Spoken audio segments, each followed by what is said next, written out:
اسی طرح سے قرآن حکیم سے یہ ثابت ہے کہ بالکل ابتدائی دور میں جو مکی دور ہے، بالکل اس کا ابتدائی زمانہ،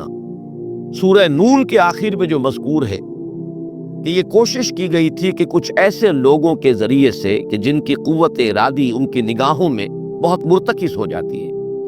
یہ عملیات میں ایک خاص معاملہ یہ بھی ہوا کرتا تھا، اور اب بھی شاید کچھ لوگ یہ پریکٹس کرتے ہیں کہ اگر باقاعدہ ریاضت کر کے اپنی نگاہوں میں ایک خاص قسم کی تاثیر پیدا کر لی جائے، بلکہ مولانا امین احسن اصلاحی صاحب نے اس کا تذکرہ کیا تھا ایک مرتبہ جب زمانہ طالب علمی میں نے 2 تربیت گاہیں منعقد کی تھی، اور اس میں درس قرآن مولانا اصلاحی صاحب نے دیا تھا کہ آج کل بھی بعض لوگ یہ کرتے ہیں کہ رات کے پچھلے پہر اٹھ کر نہا دھو کر سفید براق کپڑے پہن کر پھر بیٹھتے ہیں اور کسی بالکل سفید کاغذ پر ایک چھوٹا سا نقطہ لگاتے ہیں اور پھر نگاہوں کو اس پر جمانے اور مرتکز کرنے کی مشق کرتے ہیں۔ کتنی دیر تک پلک جھپکے بغیر آپ اس نقطے کو دیکھ سکتے ہیں۔ اگر یہ مشق کی جائے، یہ ایکسرسائز کی جائے، یہ ریاضت کی جائے تو آنکھوں میں ایک ایسی چمک پیدا ہو جاتی ہے کہ اگر گھور کر کسی کو دیکھا جائے تو اس کی قوت ارادی کو آپ مزمحل کر سکتے ہیں، وہ ایک دم دبا ہوا محسوس کرے گا اور آپ کا غلبہ اس کے اوپر ہو جائے گا نفسیاتی اعتبار سے۔ اسی طریقے کا کوئی عمل تھا جو نبی اکرم صلی اللہ علیہ وسلم پر بھی آزمایا گیا تھا۔ لَيَزْلَقُونَكَ یہ آیا ہے سورہ نون کے آخر میں، بِأَبْصَارِهِمْ لَمَّا سَمِعُوا الذِّكْرَ، یہ لوگ چاہتے ہیں کہ اپنی نگاہوں کے ذریعے سے آپ کو پھسلا دیں، آپ کے قدم ڈگمگا دیں، آپ کی قوت ارادی کو کچل دیں۔ لَمَّا سَمِعُوا الذِّكْرَ وَيَقُولُونَ إِنَّهُ لَمَجْنُونَ، اس وقت کے سورہ نون کے آغاز میں بھی آیا ہے تذکرہ کہ حضور کو کہا گیا کہ آپ کو جنون کا کوئی عارضہ ہو گیا ہے یا آپ پر کوئی آسیب آ گیا ہے، اور آخری آیت میں جو ہے وہ آخری حصے میں پھر اسی کا یاد ہے، وَإِنَّهُمْ لَيُزْلِقُونَكَ بِأَبْصَارِهِمْ لَمَّا سَمِعُوا الذِّكْرَ وَيَقُولُونَ إِنَّهُ لَمَجْنُونٌ وَمِن شَرِّ حَاسِدٍ إِذَا حَسَدَ، اور حسد کرنے والے کے حسد سے جبکہ وہ حسد کرے۔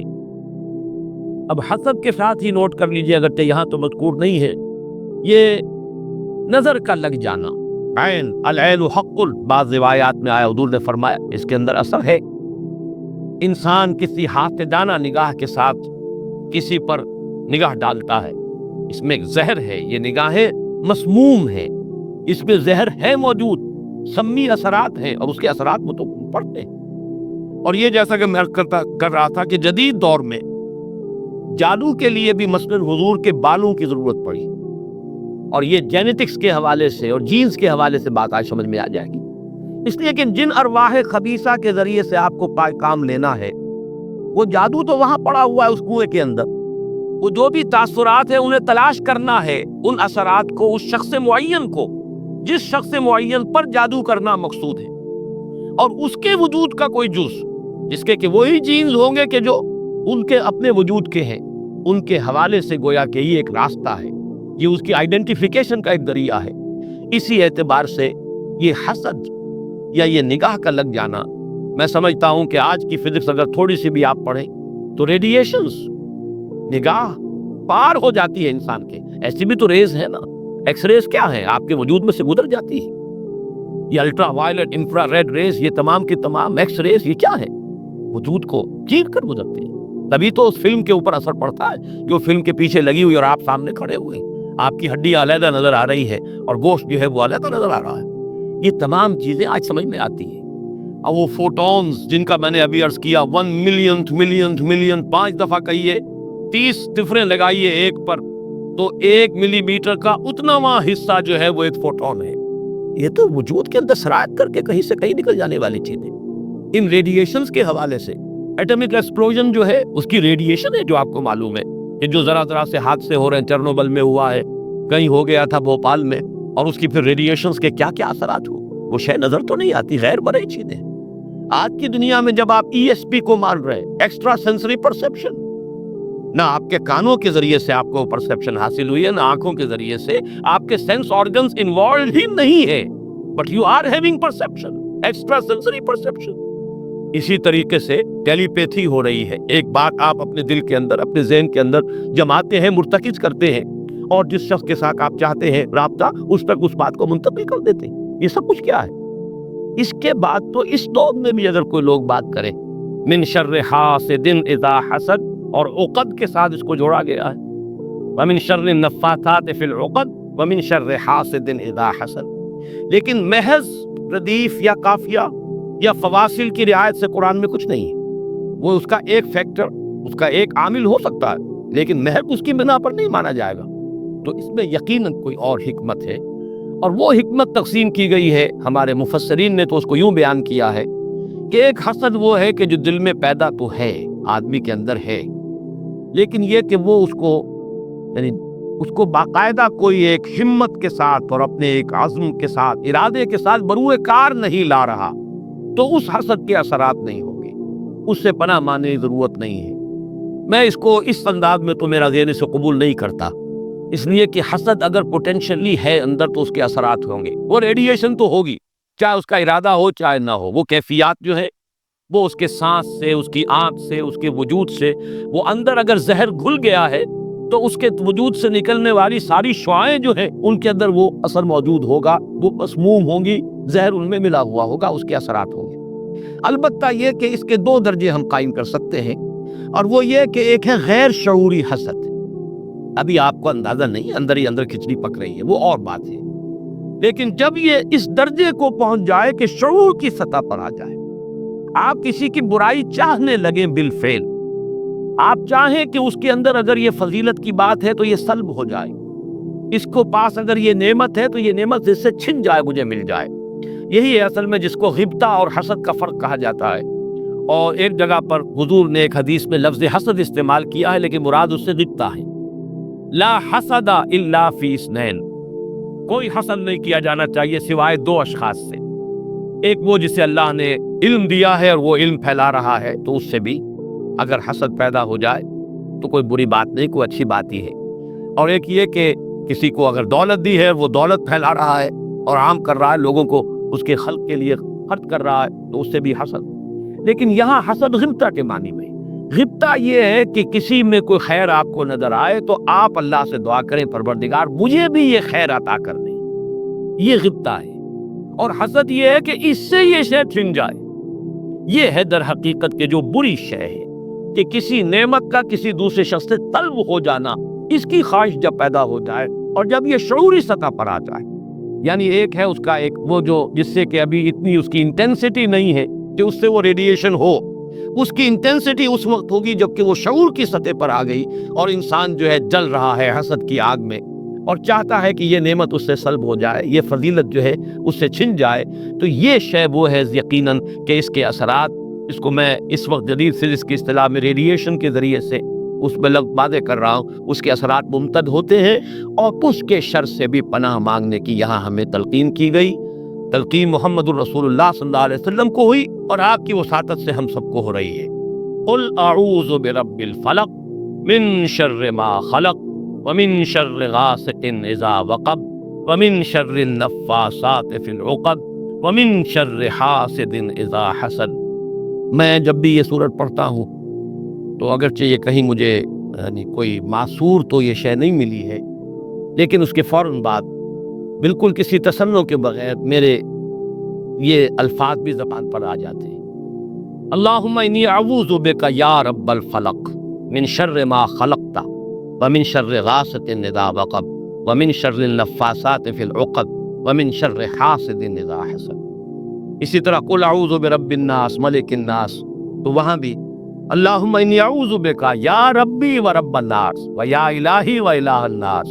و یا ملکی و ملک الناس۔ تو اس طریقے سے گویا کہ اس لفظ قل، کیونکہ یہ فعل امر ہے، حکم ہے، تو اس پر ہم اگر فوری طور پر اس کی تعمیل کیا کریں تو یہ اگرچہ معصول نہیں ہے، میں صرف اپنے ذوق کی بات کہہ رہا ہوں، اور بہرحال اس میں کوئی شے ممنوع نہیں ہے، دعا تو ہم مانگ سکتے ہیں، تو دعا ہی کی شکل ہے، تو جو الفاظ ہمیں اللہ نے تلقین کیے ہو انہی کے حوالے سے ہم وہ دعا مانگے، تعوذ کریں۔ قل اعوذ بک، قل کو چھوڑ دیجئے، اعوذ بک، اللہم انی اعوذ بک یا رب الفلق من شر ما خلقتا۔ اب یہ خلقہ کی بجائے مخاطب کیونکہ ہم کر رہے ہیں اللہ کو، من شر ما خلقتا، آگے چونکہ تو الفاظ رہیں گے ان میں کوئی تبدیلی کی ضرورت نہیں ہے۔ مولانا محمد قاسم نانوتوی دیوبند کے مؤسسین میں سے، مولانا رشید احمد گنگوہی اور مولانا محمد قاسم نانوتوی رحمہم اللہ، یہ دو ہیں اصل میں یہ دارالعلوم دیوبند کے مؤسس، اس کی ابتدا کرنے والے۔ ان کے شاگرد شیخ الہند، ان کے شاگرد علامہ شبیر احمد عثمانی،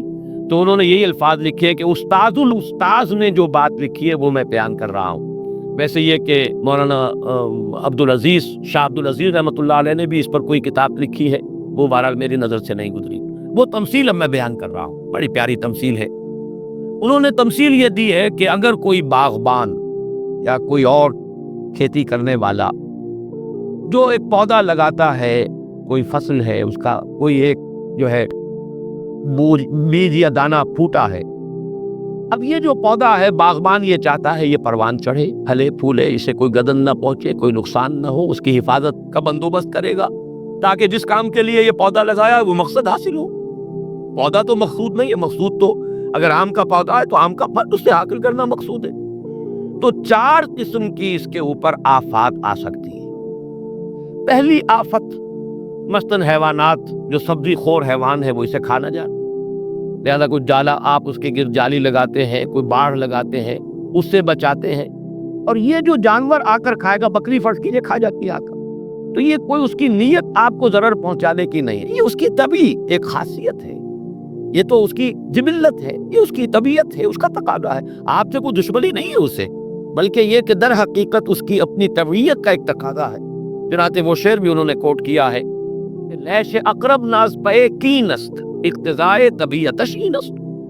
بچھو جو ڈنک مارتا ہے تو یہ آپ سے کوئی دشمنی اسے نہیں ہے، یہ اس کی طبیعت کا، اس کی جو بھی جبلت ہے اس کا تقاضا ہے۔ سانپ کے بارے میں بھی آپ کو معلوم ہے کہ عام طور پر اگر اس کو آپ کوئی نقصان نہ پہنچائیں، پاؤں پڑتا ہے سانپ پر تو وہ ڈنک مارتا ہے اور ڈستا ہے، ورنہ عام طور پر وہ حملہ نہیں کرتا، یہ اس کے دفاع کا ایک جز ہے، اس کی خلقت کا ایک جز ہے۔ ایک خطرہ تو یہاں سے آیا، آپ نے باڑ لگا دی، آج کل جو ہے جالی لگا دی جاتی ہے لوہے کی۔ دوسرا یہ کہ اس پودے کو نشو و نما کے لیے جو چیزیں ضروری ہیں اس کی کوئی روک ہو جائے، مثلا اسے دھوپ چاہیے، کوئی ایسی چیز آڑے آ جائے کہ دھوپ کی تمازت اس تک پہنچے ہی نہ، کوئی شے ایسی سایہ کہ اس کے اوپر کیے رکھے، یا پانی اسے چاہیے، پانی کے سوتے خشک ہو جائیں، یہ دوسری آفت ہے، پودا مرجھا جائے گا، کملا جائے گا، ختم ہو جائے گا۔ تیسری چیز یہ کہ اس پر کوئی پالا پڑ جائے، اوپر سے اولے پڑ جائیں، پالا پڑ گیا، یعنی اس کی جو حرارت غریزی ہے جس سے کہ اس کی یہ پورا وجود جو ہے وہ حرارت غریزی جو ہے وہ ختم ہو جائے، اس کے نتیجے میں بھی وہ پودا ختم ہو جائے۔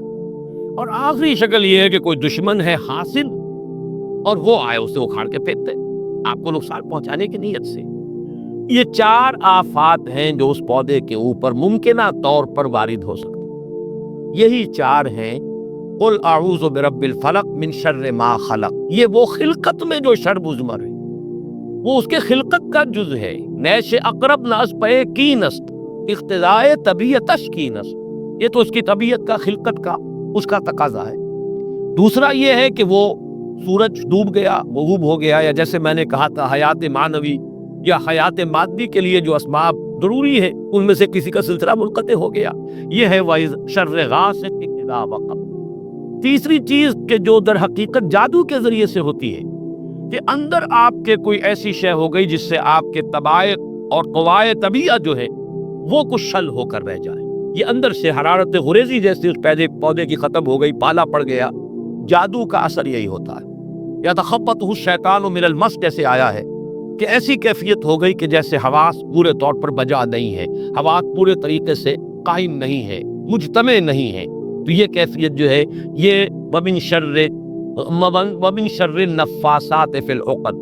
ومن شر حاسد اذا حسد، جیسے ایک دشمن نے آ کر دشمنی اور آپ کو غضن پہنچانے کے لیے، دشمنی نکالنے کے لیے پودے کو اکھاڑ کے پھینک دیا،